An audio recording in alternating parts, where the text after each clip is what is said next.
So first of all, congratulations for your Naangal went to Rotterdam.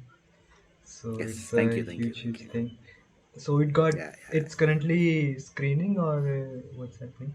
No, so the festival got over on the 4th. We were premiering in the Bright Yeah, Future yeah.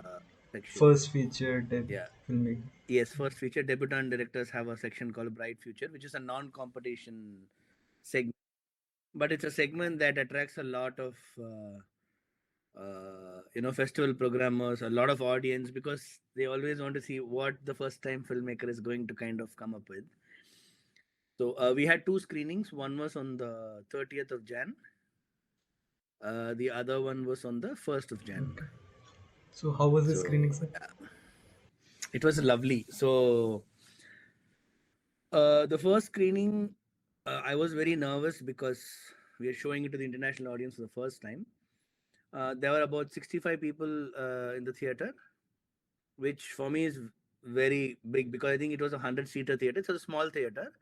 It was about almost about 70%, 75%, 70% full. Um, the best thing was it's a 4 hour 20-minute film with the interval in between.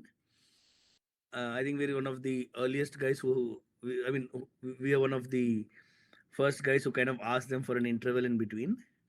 And IFFR was very sweet to give us an interval. So the best part was, except for three people who kind of told me that they will be uh, exiting the theater when it is 10 p.m. because they need to catch their train and they've come from really far off. Except for those three who were sweet enough to come and tell me this earlier, nobody went away, nobody walked out. So that for me was the coolest thing I've kind of seen in a screening. And see, the best part about the IFFR audience is that nobody touched their mobile phones. I've never seen that happen ever in my life. That uh, nobody touched their mobile phone, not even once. So that was a beautiful experience. The first screening was that, and we got a lot of very nice reactions. See, and Naangal is also not a film where once the film finishes, you clap and you say, "Oh my God, what a beautiful film!" It's not a film like that because uh, you go through varied emotions, and when the film finishes, we finish in a point where there is a lot of emotional. You, I mean, whoever watches it kind of become really emotional in the end, because it's you kind of see the journey of three kids with their parents. And when I mean journey, it is a journey in the true sense where it's not like we just cut and say 2 years later, cut and say 3 years later. No, you actually see time moving. So like how I expected them to react honestly was what they reacted, which is they took in a lot of time, because in the first Q&A people were not asking questions because I knew they will not be able to ask quick questions and stuff because they're all going through their own stuff. And if you love your parents, if you love your siblings, if you love small towns, if you love your dogs, it's not a film that you'll easily come out of. I'm not saying this because I've made the film, because very honestly, when I probably the first day and the second day I was very conscious of what I was shooting. After the third day, I don't remember what I was doing on set. What I mean to say is that um, I went into a zone directing the film where so one of my friends who came to the set asked me, "Why are you not looking at the script at all?" I never saw the script because I think after a point I imbibed the script so much inside me that I kind of knew exactly where everything was going and stuff. And I'm not. I'd like to believe that a subconscious power took over me in that sense. Can you hear me? Yeah, yeah. Yeah, a subconscious power took over me, and the whatever I was able to do, I know that it is something else which kind of took over me during those 42 days of shoot. Um, yeah, so I mean, you, and if you're also emotional, and if you like to think back to stuff, you will kind of feel very heavy in the film. So I, like, that is exactly what I expected, and it was beautiful that the audience responded that way. That was regarding the first screening. Um, See, also the first screening, it started at 6 o'clock in the night. It got over at about 11:40 after the interval and stuff. Sorry, 10:40 after the interval and stuff. And but still, people stayed back for about 40 minutes talking to me, which I think is beautiful. The second screening also was early in the morning. It was like 9 a.m. That's when the sun rises here. Like, it's just rising. So I was very, very, like, I was like, because I was the first one to theater. I was first one in the theater, and nobody was there. I kind of got scared. I'm like, okay, okay, people going to come, or am I just going to watch the film again? So I went out and I asked the projectionist how many tickets are there, and he also got scared because nobody was there. And okay, it was only 8:45. There's still 15 minutes left, but I got panicky, and then he got panicky, and he said, "No, actually, 55 people have bought tickets." I'm like, "Oh, really?" And about 40 people turned out, which I still think is great, considering 9 o'clock here is too early for them. Um, and so this projection was beautiful. The sound quality that the theater projected was phenomenal, and the audience was probably, I think, the best I have experienced, because they sat through the film. Nobody walked out of the film. 40 people were there. So I gave an introduction and I left because I had something else to attend to.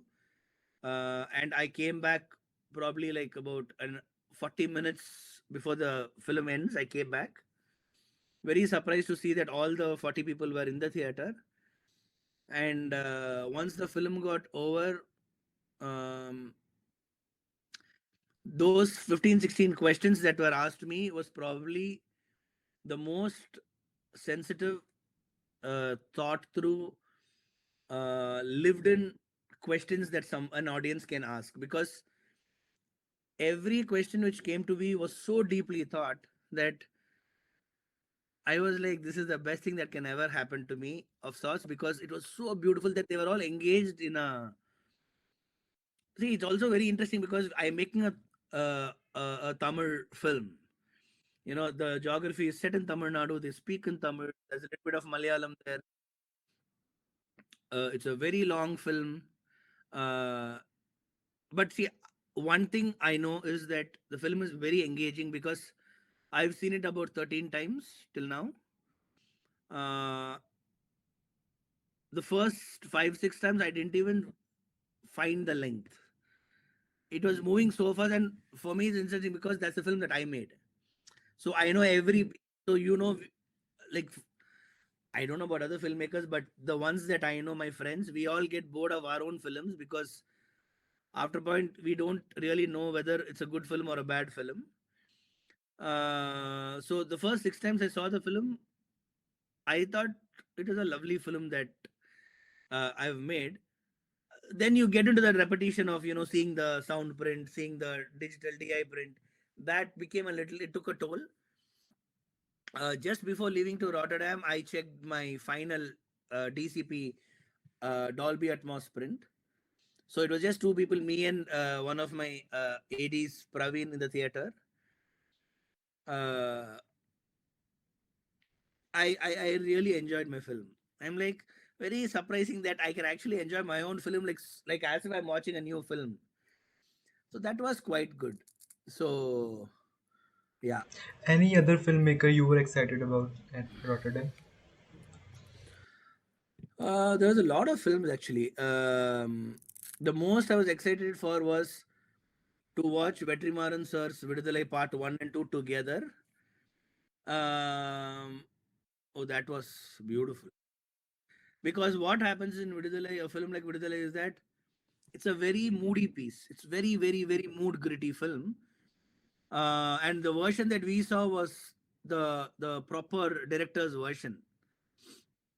Uh, it was, I think it was a beautiful film because um, it was very moody, it was very gripping, and the last 1 hour of the film has some stunning visual photography that is.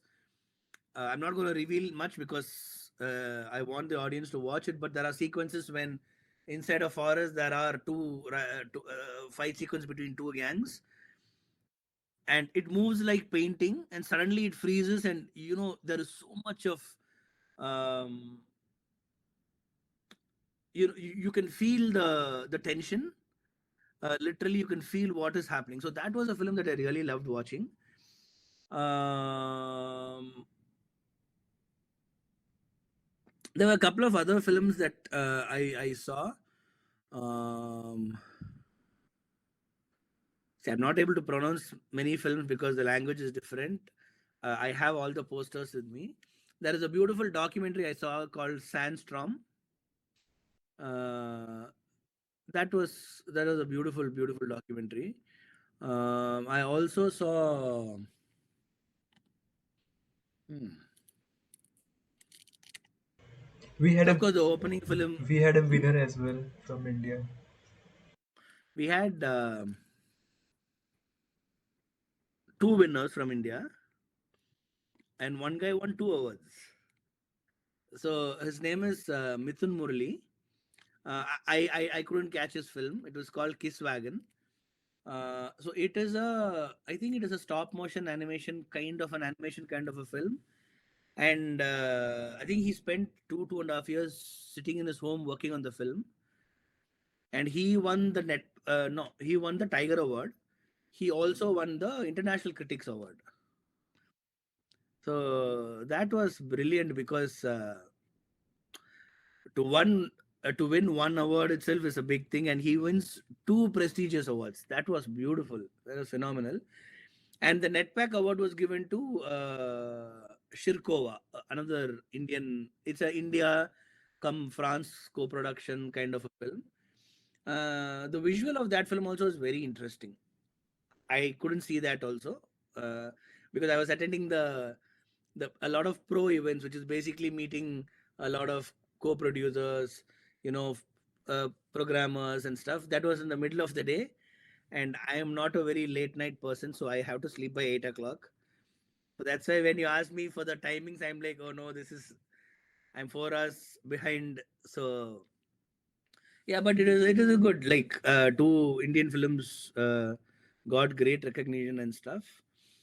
That was lovely. That was quite a and Murali Mithun as a person is so soft and so I don't know. He just comes across like so zen like that.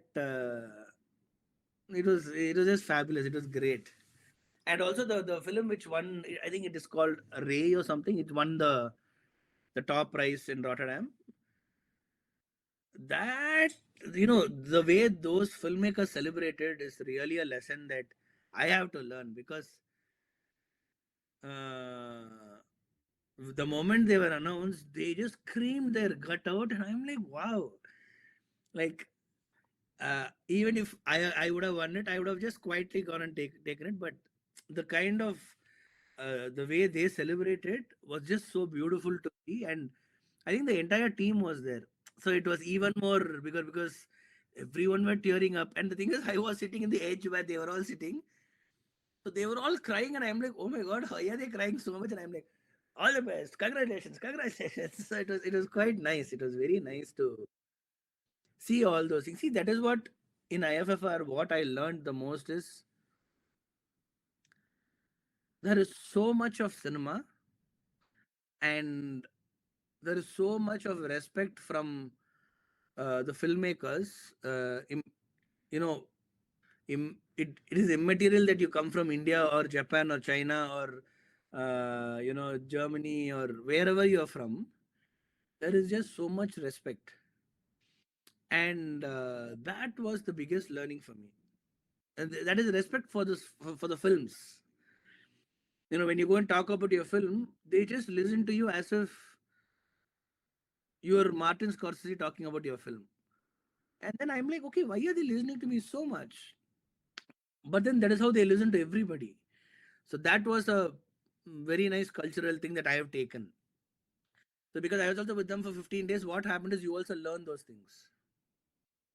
So yeah, it was a beautiful. It was, I think, one of the best experiences I've had in my life. So that is why I'm still staying in Rotterdam, because I miss the place so much. After the event, suddenly there are no IFFR flags. There are no. The crowd is a little lesser. I'm like, hmm. But yeah, but it's a How beautiful, long was the beautiful. festival? How many days? I think it started on the 25th, and it ended on the technically it ended on the 3rd of February. The was fourth was just for audience, and they all got like some special deal where they can watch 5 films back to back and stuff like that. Okay. We will talk about So yeah. Nangal, but first of all, I want to talk about your filmmaking journey, how your journey started, and what inspired you to become a filmmaker. First of See, what inspired to become a filmmaker was, I think my parents were mad about cinema.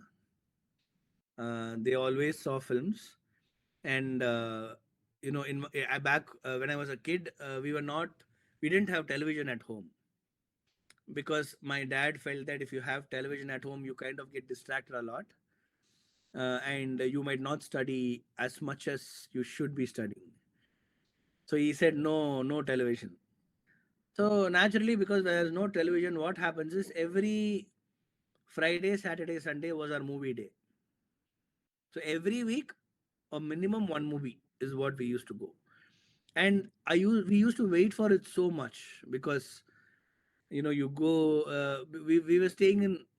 I mean, when I remember my journey, my life clearly in terms of with relation to cinema is when I was in Uti, when I was growing up in Uti. So it was so lovely that weekends you wait to go to the theaters. So that is the first thing. And what happened was, invariably that movie going experience kept increasing. From probably one movie a week, we went to 2 movies a week, and then one movie midweek, and then two movies in the weekend. That we used to anticipate that a lot. That was the first step. I mean, my uncle tells me that I think when I was 6 or 7 years old, 6 years old, he asked me, what do I want to become? I apparently told him cinema. I don't think I knew what a director was. I said cinema, because that is the only thing I remember. You go to the theater, you sit in the theater, it is warm and cozy, and suddenly the curtain opens and then the film plays. Uh, I think I think that's what I always wanted to do. I don't know or uh, why I got that feeling and stuff. Uh, but after that, what happened was I remember going into the comic book phase, where Tintin, Mandrake, Asterix, Phantom, Richie Rich, Casper, all the Chanda Mamas, Tinkle. Uh, what happened was, these comic books gave me idea of seeing everything visually. Like if you remember the Tintin book, you have one dialogue, then you have the another dialogue, then you have the other dialogue, then you have the other dialogue. So what happened was, because I read a lot of Tintin and Phantom and Asterix and Mandrake, the short breakdown in my head became very clear. So I never struggled to fix up my shots, because I've always done short breakdown. I didn't know it was short breakdown though, but I'm like, okay, he's talking. So in the comic book, he will look at that fellow. Face will be here. That fellow will not be there. In this thing, that fellow will be here. So that came into my mind. And I was a big Prabhudeva fan. So what happened was, during in my school, what used to happen was that I think I used to do one Prabhudeva dance step, and I just kept repeating that dance step again and again, again and again. So I think somebody told the day, you are a hero. I didn't know there was a director, there was a screenplay writer, nothing. I thought if you become a hero, you just go stand and the camera will record and you become the hero. So for a long time, I used to think I want to be a hero, hero, hero, and stuff. And what happened was after the time in Ooty, we went to Nalgonda. So see, Andhra Pradesh then now is a very, very, very, very, very crazy about movies place. For them, movies are everything, right? So when I went to Andhra, when we went to Andhra Pradesh, so the my father was working in a school. He was the principal of a school. One of the board members of that school had a theater. So because we were new to the city, he used to say, "Okay, go and watch films." So that hysteria amongst the Telugu audience, uh, obviously we didn't understand the language. There were no subtitles, but the it was just so visceral that the audience scream and you are like, what is happening? And you also feel that energy. It's a new Andhra energy that we got. I think the first film we saw in Telugu was Okay Okadu. It's a Rajshekhar film, I guess, or Srihari, I don't remember. But there were sequences where I remember the climax, the police, there is a fight, and uh, something happens, and there is a lot of action, and the audience were just erupting.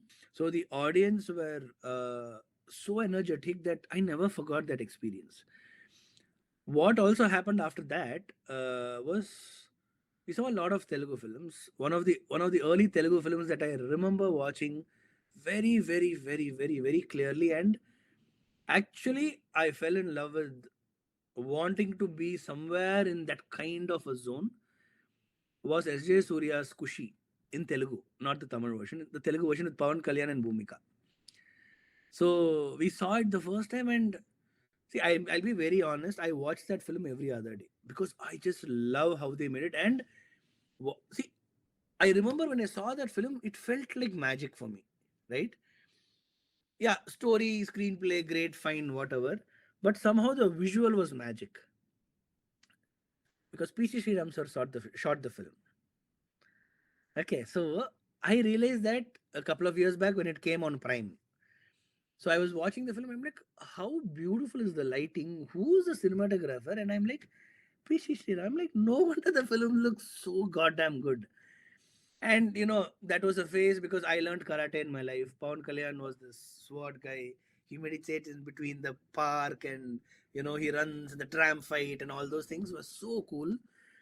That, and again, all those things of the typical filmy things of sorry, sorry, sorry, sorry, sorry, sorry, sorry, all those things were just so beautiful that I enjoyed the film. And we saw the film, if I remember right, we saw it thrice in the theaters. So we saw it one of the weeks, and then my dad was like, which film do you want to go the next week? We said Kushi. And then my father was like, I feel like watching Kushi again. Then we said we'll go to Kushi again. So we are a crazy family like that, where we've seen films multiple times and stuff. So that was one of the early films which I remember really pushing me to want to become like Pawan Kalyan, right? Uh, and then obviously, from then the films that came, Harry Potter came. You will never be able to forget an Harry Potter experience because you sit inside the theater. Because I didn't read the books by then. I saw the film first. My elder brother, I think he read 2 books or 3 books. I sat in the theater, and that is probably one of the earliest films, not earliest films, but when your brain starts to function a little better, right? When you're 12, 13 years old, suddenly you see Harry Potter, and they are also similar age group. And I'm a July born. Harry Potter is July born. Daniel Radcliffe is July born. So all those stupid things made me like, I'm like, what am I watching? And it was something else for me to watch Harry Potter because suddenly you felt like you're seeing children of your age group and you're seeing this monumental film.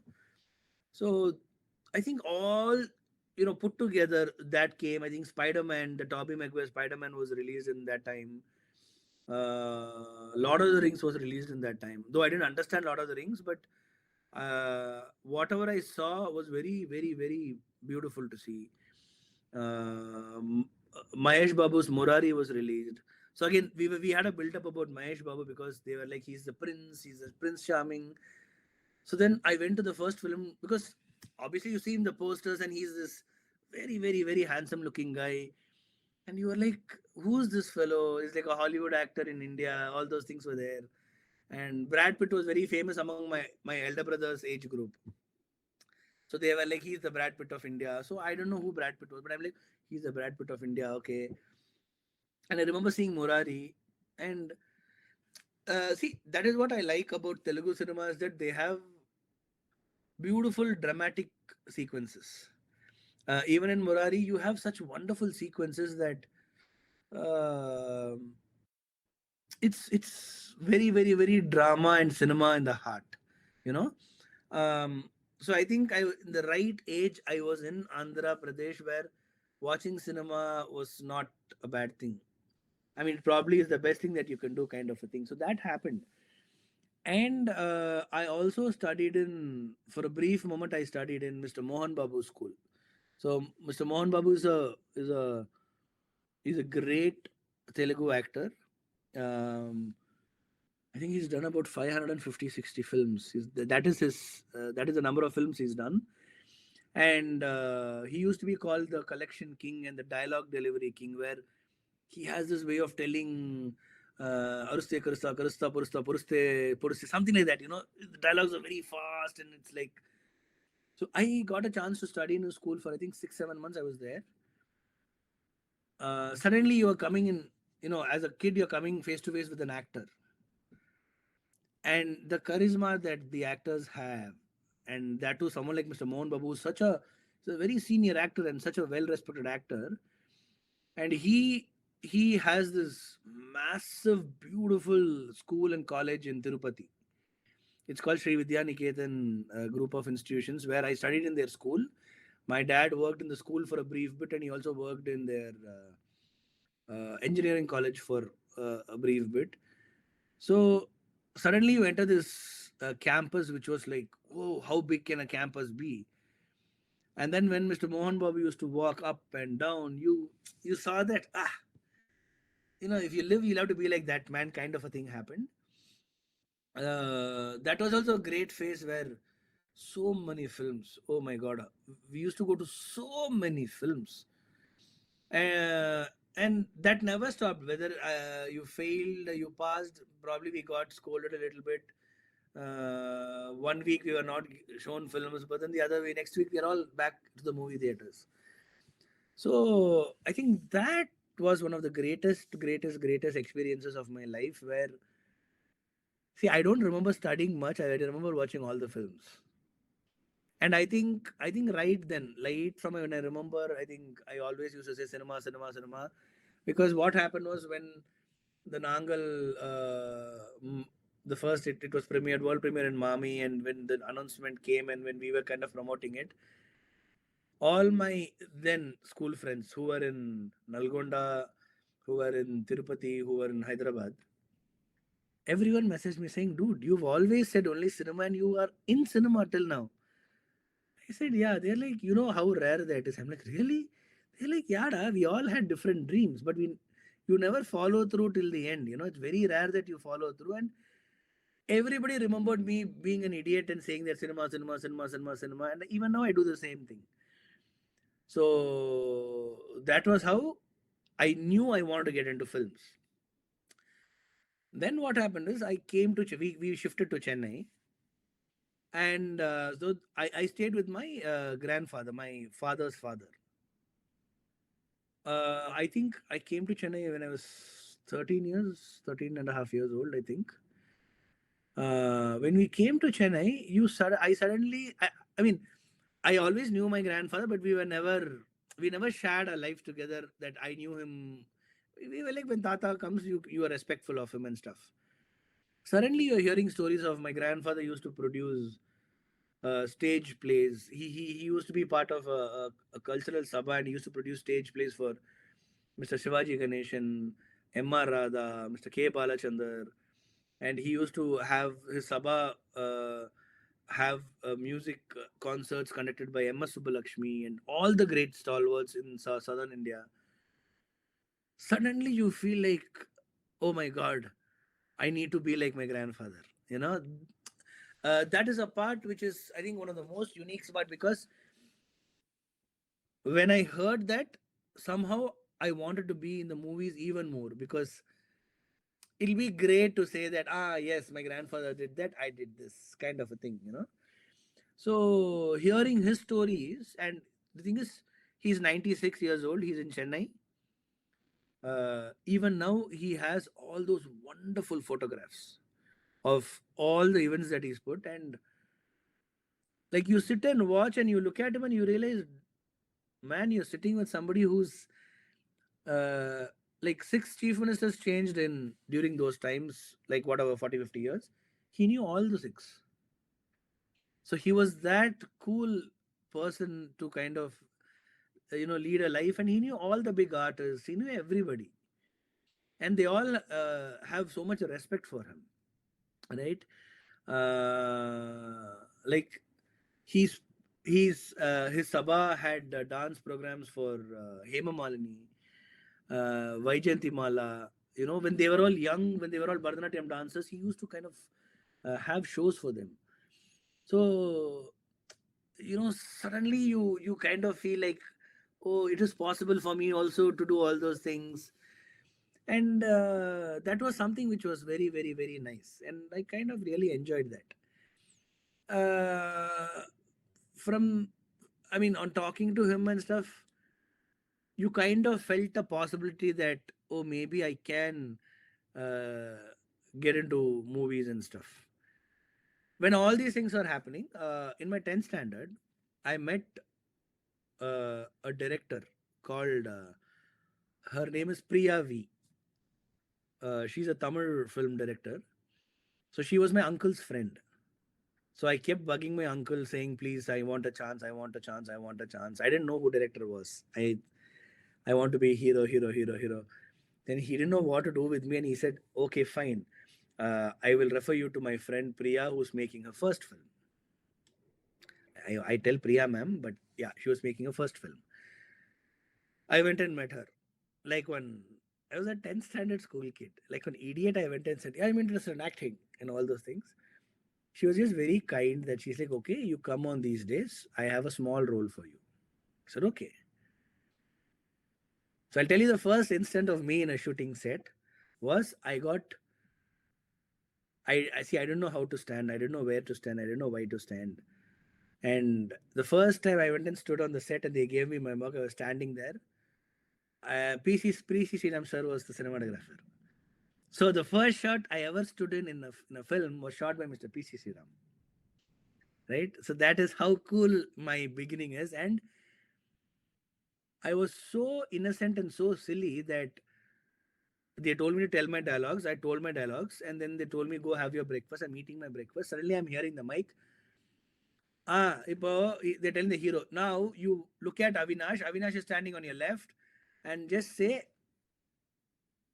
this. I'm eating and I'm looking. I'm like, oh my God, the director doesn't know how to direct. I'm here eating, and she's saying, look at Avinash. Who is that Avinash? So I was so foolish. And then I immediately throw the plate and I run, because I didn't want them to not call the real Avinash here. Like, I was that foolish. And I go there and I see one guy pointing his hand and he's moving his hand like this. I'm like, why is he looking at his hand? I am here, but I'm this side. I'm like, oh, they do. And I go and tell my elder brother, they don't know how to make movies. Okay. And then they call Avinash your shot. I go and stand there. And they're like, now you're looking at the hero. The hero's not there. Then I look at the director and she's like, okay, okay.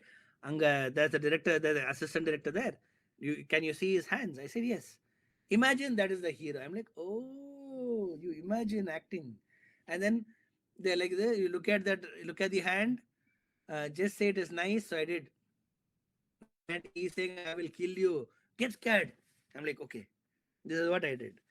And then I'm like, oh, you shoot films like this where the other actors may not be there, and then you somehow you do something together. And those 3 4 days was like my first step into filmmaking, where I realized what they were doing. Then I remembered the comic books. Oh, they shoot this, and somehow they put it together. And one of the AD said, editing பண்ணிடுவாங்க. I said, okay, they're going to edit it together. I don't know what editing was. So that was a very, very, very cool experience for me. And then 2 more years later, in 12th standard, Priya ma'am was doing her second film. I got to know and I called her saying, ma'am, give me a chance. She said, okay, I'll give you a chance. So this time I was in the set for 12 days. I was on set for 12 days and I was observing every possible thing there was. So that is the time when you finish 12th, you everyone were choosing colleges, right? You're supposed to choose which college. I didn't know what to do and I wanted to be a film director. So in the set, I was a silly fellow where I used to go and talk to the cinematographer like Preeta ma'am, and I'll be like, ma'am, I want to become a film director. What do I do? She said, no, there is a college in Bangalore, a design college, an arts and design. See if you can join that. Then the dialogue writer, they're all big people now. Huh? Preeta ma'am is a very big cinematographer. Shiva sir he's Maniratnam's. He's producing the Kamal Hassan film along with Mani sir. They're all like really big people. I used to go and ask him like a fool, like, sir, I want to be movie director. What do I do? I mean, silly kid asking stuff. So they all like encourage me, saying, no, do this, do that. You study college, go to film school, and all those things. And Priya ma'am also was very kind to answer whatever I did. And that is the first time so I was there for a long time. I saw how actors were behaving and how they were talking to each other, how they were. Mr. Prithviraj was the hero of the film. The first film's hero was Mr. Prasanna, a Tamil actor Prasanna. The second actor was Prithviraj. So even then, I think Prithviraj was very young. Prithviraj was very young at that point. Even then, I used to see, he used to look at his face in the mirror and he used to be like, I need a little more green here, it'll show well. I'm like, oh, so much knowledge they have. And they'll be like, what is the lens? Oh, 50 mm. Okay, okay. You can see a mid shot of mine. Okay, okay. I'm like, oh, I should also tell all those things, but I didn't know where to tell, where to tell. So I think by then, the moment I did that, it was, I mean, I think by then I kind of knew that that's the only thing I wanted to go. And after my 12th, I was very, very, very lucky to get placed in the LV Prasad Film and TV Academy. So so after my 10th, I went to LV Prasad Academy telling I want to get admitted in the college. So then the director of the college, dean director of the college, Mr. Hariharan, who's there in my film, he plays an important role in Naangal as well. So he's like, how old are you? I said, I think I told him I'm 14 or 15. He said, finish your 12th and come back. I said, so no, sir. This is what I want to do in my life. He said, I know, but your criteria, you are not eligible to apply. You finish your 12th and come. If not your college, then you can apply for direction. I said, no, sir, I'll come after my 12th standard. He said, okay, you apply. Because I just assumed they'll give me admission. And then after my 12th, everyone were applying for Viscom and stuff. I said, no, I'll only apply to the Film Institute. So I went to Prasad, I applied for Prasad. And then they had 3 days of exam and interview.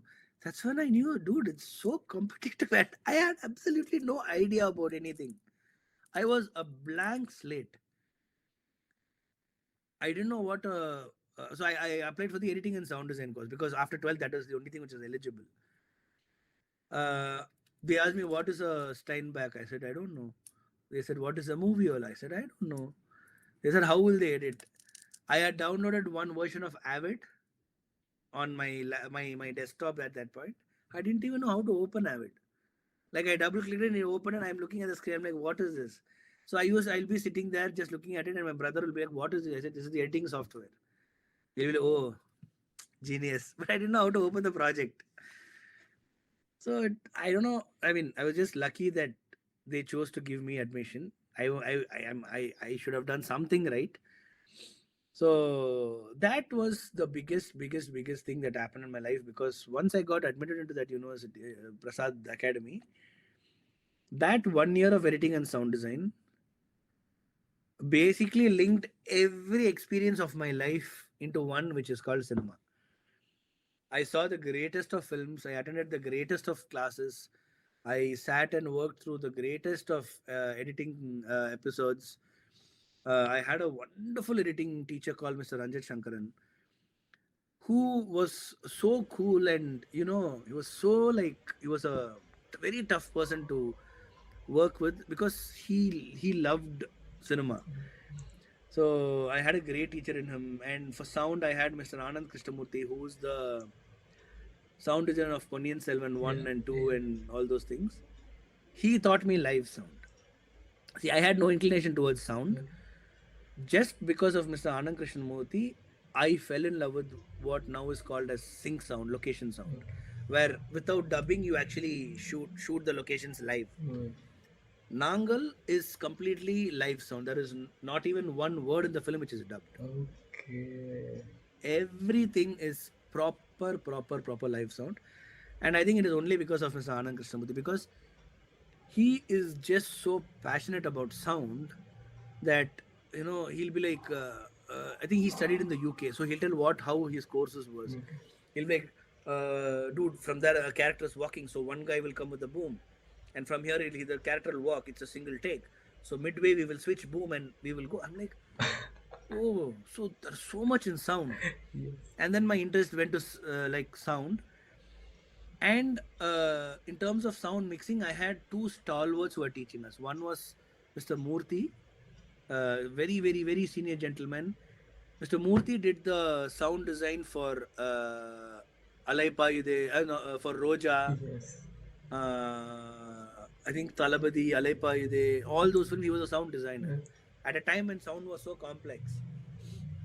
And Mr. Arasu sir, he mixed 500 tracks of Ilayaraja for music. okay, So I joined the institute when you had these great stalwarts teaching me. yes, Imagine what my influence would have been. yes, There is no way you will disrespect cinema or you will think cinema is easy, because everybody like Mr. Arasu sir, Murthy sir, Ranjit sir, they were so passionate about cinema. So in all these things, Mr. Hariharan's classes were not accessible to me because it is the direction class. okay, But I attended 3 sessions with him. The first one was I saw a film. The first day in film school, we saw a film of director Igmar Bergman called Cries and Whispers. yeah, yeah. If you have not seen the I film, have, you have to watch the yeah, film, because I have never seen films like that. I have seen popular cinema. yeah, Suddenly, you go and sit and you watch films, and you are sucked into that film, yes, and everything that the character faces is palpable to you, and you're not able to get out of it, yes, right? And then I walked out thinking, what did I see? What movie is this? okay, Because I didn't know who Igmar Bergman was. I didn't know all those famous directors, nothing. okay, And then my want to get into the direction course was way too high, because I heard his classes and a couple of more instances we had where you get to interact with him. I was like, dude, whatever happens, I want to make sure that I join his course. okay, So that 1 year in LV Prasad was the greatest first year of my cinema life, because the moment you learn editing, yes, you realize what power you have in your hands. yes, So once you have editing with you, you suddenly realize, oh my god, editing is one of the greatest art forms found in cinema, because even if you do a mistake as a director, you learn how to hide it via editing. So I did my editing and sound design. I loved it. I loved it. Even the project that I did. So when I was learning film editing back then, it was 2007 to 8. I did my editing course. We still were shooting in film celluloid, film cameras.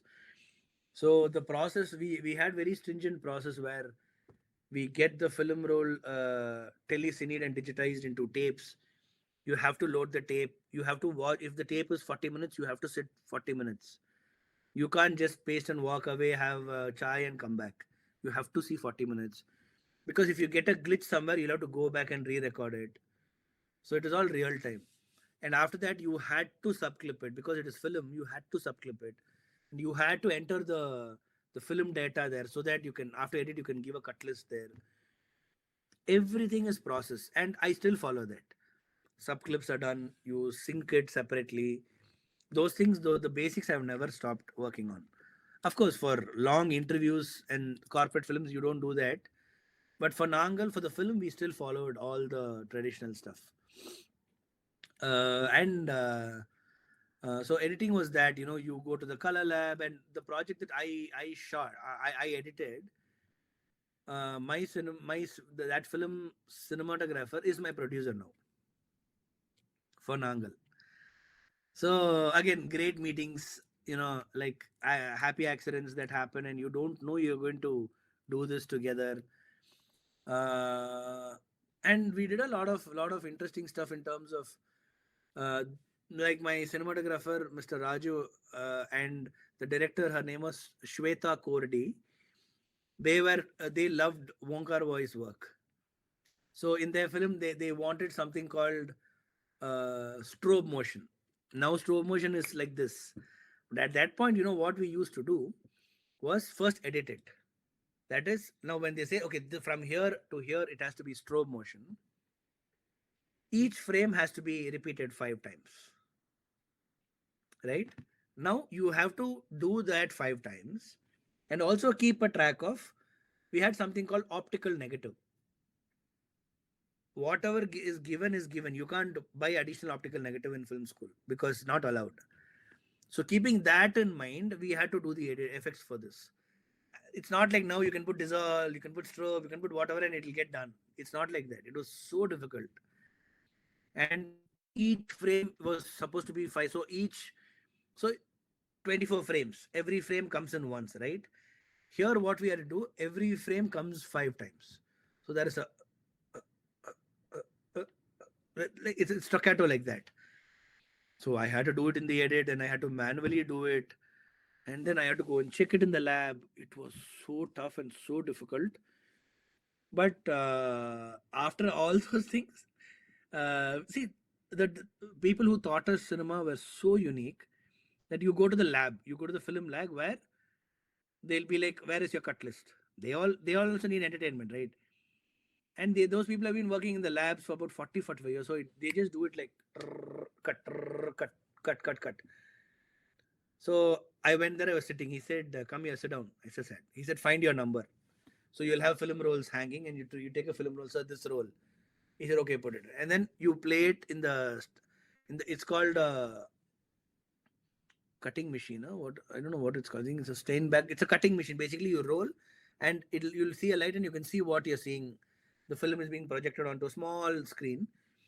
You're seeing it, and you're like, here you want to cut, and there you'll get the time code. KJ is Kodak or Fuji film, stock number, frame number. You have to exactly stop where the frame is, and then you will have a literally a splicer. Okay, when you're going to splice, they'll be like, "Are you sure?"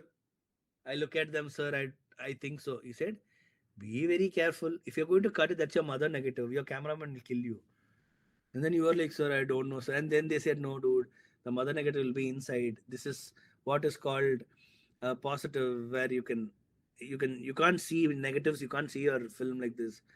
And you cut, and then you cut the next frame, and then you put a glue in between. You stick it and you press it for some time, and that's how you join two shots. So because I've done that, and I still follow the same process for my editing. It's not like I can edit wherever I said no. There is a reason why there is a foundation given to us. Let's not do anything which is against the foundation, because then you cannot keep track. So that was editing for me. And after editing, I applied for direction there. And there was a lot of resistance, a lot of issues. I didn't have my college degree. And it was the first time that a student is finished editing and sound design who's asking for a direction course, and they have never done that before. They have never done that before. And a lot of things happened, and Mr. Hariharan was there. He supported me 100%, and he said I have to get my admission. You cannot not give Avinash Prakash an admission. If you are going to shun away our own student, it's going to be bad. And finally, the management and Hariharan sir decided we'll give Avinash the admission. So that brought me into the direction course. The direction course was 2 years. The only thing I can tell about the direction course is that I will never trade that 2 years for anything in my life. That is one of the greatest 2 years I've had because I learned so much, so much. Like there were so wonderful teachers, and suddenly you open up to so much of international cinema, world cinema, even our own Indian cinema, which you've never even heard of. Like I always knew there's a director called Satyajit Ray. I knew it, but you don't actively watch the films. But in film school, you have no option. You have to watch. And then you realize, oh my God, what a filmmaker, what films, what visual quality. And then you see, I think it's called Megada Katara, is another with fabulous director. film. Yes. I'll never forget that screening because when I was watching the film, I'm like, how beautiful, how beautifully someone can tell a story of this woman who's working so hard and everything that she's working for is going away from her, yet she's working. Oh, that was phenomenal. And what also used to happen was they'll take us to the we had a theater there, preview theater, and sometimes old film prints will be there and they'll show the film print to us. So those are all experiences that even now, even if you pay how much ever you want, you can't get those experiences ever again. So that was brilliant. Like I remember when I was studying sound, I had my sound the 5.1 Dolby mixing engineer, my sir Arun Bose. He's one of the earliest sound mixing engineers of India. But he was the first guy to mix a film in Dolby and Dolby 5.1 and stuff. He mixed Rangila with A.R. Rahman and Ram Gopal Verma and him. Imagine, like, just imagine, like, he's the guy who heard the background score of Rangila, the songs of Rangila first. And there's also a film called Machis. You know that film, Chappa Chappagar, that song. He basically sat and told me how he mixed the song because that's one of the earliest songs where you have sound effects also coming in. They're walking through the beautiful Himalayan landscape, and you have these sound effects coming in. He mixed that. So like I and like apart from all these things you suddenly hear theory, you know, and suddenly you start seeing cinema like science. And I think it is just easy, and I think it is fair to say Mr. Hariharan, K Hariharan is his full name, he is the greatest teacher that India can probably see in cinema because he is a filmmaker. He's made about 350 documentaries. He's made 7 feature films. He's won national award. His first film went to Berlin. Now we are talking about Berlinale and stuff. His first film went to Berlin in '78, right? Uh, and he started the LV Prasad. He was the first director and dean director of LV Prasad Film and TV Academy. He the amount of knowledge that he still has. See, those are all lucky things that you're just lucky to have met people like him because he even now he calls and he tells me stuff and I have nothing to answer because I feel so inferior when I listen to what he talks, and you realize, and they just keep studying so much, and the way he explains. See, so there's a film called Battleship Potemkin by Mr. Eisenstein. So Hariharan sir is probably one of the experts in that film because he saw the film I think about 500, 600 times. So there's a great story that in film school he used to go and when he was in film school in Pune, you go and rent out film rolls to see 16 rolls. At one point, he was borrowing the film almost on a daily basis. That the negative guy, the whoever was delivering, renting out the negative, decided, dude, I'll print a copy for you. Take it and go. Don't come back here again and stuff. So that's how crazy he is. And when he taught us Battleship Potemkin and the idea of shots and steps and all those things, you say, okay, somebody's thinking all these things. But when I was shooting Naangal, there is a sequence in the film where a major decision is made, and the father and the children uh, walk away from the school. So I'm figuring out where to keep the steps, and I suddenly remember Battleship Potemkin. I'm like, there is a step like this, and there is a step like that. I'm like, I'm going to keep it here because this is the steps which will take him somewhere else. That is going to take him somewhere else. And this is the last time that the father is in the school. We see him in the school. So then you realize, thank God, in spite of maybe being a little cynical about Battleship Potemkin, I never took it to a point where I disregarded the film. And now you know the influence of those films. And the way Hariharan sir explains Godfather and how Godfather, you know, see, he tells a beautiful thing about Godfather that if you remember the film, Michael is asked to go and meet with I think the famous train sequence where he shoots the cop and the drug dealer. So if you remember that scene, just before that, they're all discussing who will kill him, where do we kill him, what happens, and then Michael will be like, "I'll kill him." He's like, "Michael, don't do this," and I'll kill him. There is a track in it cuts. The next shot onwards, see, as I'm thinking, I'm getting my goose flesh happening. The next shot onwards, the theme of how the film has to be made is concealment because the gun has to be concealed for Michael Corleone to go and shoot him. From then, everything is concealed, right? So what happens? They're all waiting. This fellow's teaching Michael how to do pasta, but they're all waiting for where the information is. You don't hear, and then you get a phone. You cut to a shot where Sonny Corleone walks in the corridor. So the gang is here, but Sonny walks farther away, and the light is like light, darkness, light, darkness, light, darkness. He walks. He takes the phone. Nobody hears what he speaks. He shuts the phone. He comes, tuck, tuck, tuck, tuck, tuck, tuck, tuck. He doesn't say anything. Let's wait. Concealed. Everything from there is concealed. So from there, and then they get an information, and they tell him what to do, what to do, what to do, what to do, but they don't know where they are going, right? So again, Michael is brought in. He's checked. Again, concealed. The car is going. You don't know where the car is going. Information is concealed. And he's like, "Are we going to New Jersey?" The car turns. The car comes back again. And then they go to the restaurant. If you know what will happen is they'll be talking about stuff. And he's like, "Michael, I'm sorry. This is not personal. It's just business and all those things." And the drug dealer, I don't remember the drug dealer's name. I'm just so shameful that I forget that.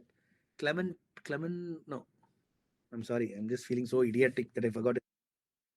I guess, yeah, I think so, but I'm sorry. I mean, if it's a mistake, please forgive me. So that guy is suddenly looks at the cop and he's like, "I'm going to speak in Italian," right? He speaks to Michael in Italian. There is no subtitles. You will not know what he speaks. Again, they conceal it. And then he's like, "I need to use the restroom," right? And then he walks. They are talking something. Again, it's concealed. He goes inside. He finds the gun. He takes it. He comes. The train goes, and he just like, "Stop, stop." He shoots. He goes. He drops the gun. He walks out. Whew. See, just telling it is giving me so much of goose flesh. See, this is me explaining half baked. Imagine Mr. Hariharan explaining this. If you listen to that, your life is gone because you were like, "Oh my God, cinema can do this," right? I never forgot those classes. And for me, Godfather is my all time favorite film. I have the Godfather books, I have the Godfather screenplay, I have the Godfather notebook. I have a production company which is called the Zoetrope Company, which is named after Mr. Francis Ford Coppola's company, the American Zoetrope. Uh, the Godfather is the greatest film ever made, and Godfather 1 and Godfather 2, and oh my God, what a film Godfather 2 is. So now these are all stuck inside my head, right? So when I come to make Nangal, every shot is thought through. It is not like, it's not thought through consciously, it's thought through subconsciously, because every shot we kept, I always kept remembering the masters. I'm like, I remembered Coppola, I remembered Mr. Gordon Will is the cinematographer. I remembered so many wonderful like cinematographers and directors that I've learned from. That's when you realize how much knowledge is important. Like, if they had not given me this knowledge, also, I would have been okay. I would have somehow found my way, but I wouldn't be. It'll not be this. It'll not be this important for me to stage it this way, right? So everything that I do, every shot that we conceived in the film, uh, is done out of all the heart, and every shot we try to make it meaningful. It was not like we'll take a close up. It's okay. No. Where are we keeping? Why are we keeping? What are we showing? What do we do? And we have used very minimum lights in the film, right? Because we wanted darkness, because there is no electricity at home. So whatever we can push, it's only because of these lessons that I've learned from all these great teachers and the filmmakers. And like I said, I will not trade my 3 years in film school for anything ever. If you ask me what do you want to repeat, I'm like, I want the exact same life. You know, whatever happened to me as a child, whatever happened afterwards, whatever happened in film school, I will not change any of those things, because that is the greatest lesson I've learned in cinema. Because that's when you realize how important cinema is.